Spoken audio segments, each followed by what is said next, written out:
Riverbend had a 6A matchup against Freedom this past week, a likely must-win situation for the Bears, and they come away with a come-from-behind, actually, 31-21 victory over the Freedom Eagles.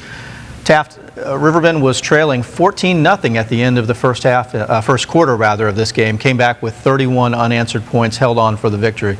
Wow. Yeah.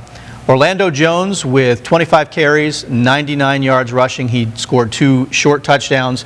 C.J. Washington, an interesting situation here where they put him into a modified Wildcat. We were actually calling it a Bear Claw during the game.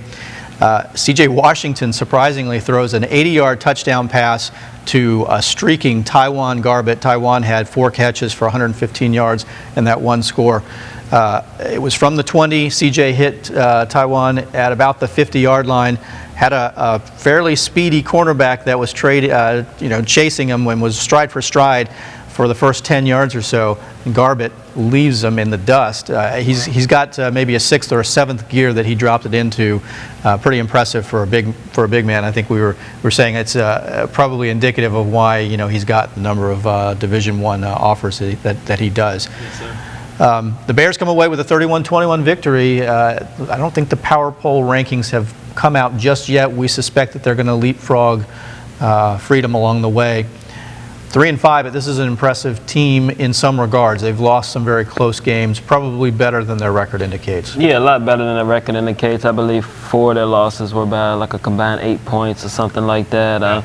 In my opinion, Riverbend is a 7-3 type of football team. They should not be in this situation, but they are, and they're responding. Like you said, they were down 14-0 in this game, and that's kind of indicative of their season, having to come from behind. And right. I think you're going to see a strong finish by Riverbend here to the season. I suspect you're probably right as well. Interesting to be able to see some of these schools that don't come down south, as it were, come to our local area. So first time that I had seen Freedom, a young team, school has only been around for 10 years or so. So a couple of schools that are still, well, let's be honest, they're still sort of trying to learn how to win. Speaking of winning, we did have a milestone victory for Riverbend in this game. Head coach Tony DeMarco gets his 19th victory as a head coach of Riverbend, and that puts him #1 on the all-time winningest head coach list for the Bears. So congratulations to Coach DeMarco, and congratulations to Riverbend on the 31-21 victory over Freedom.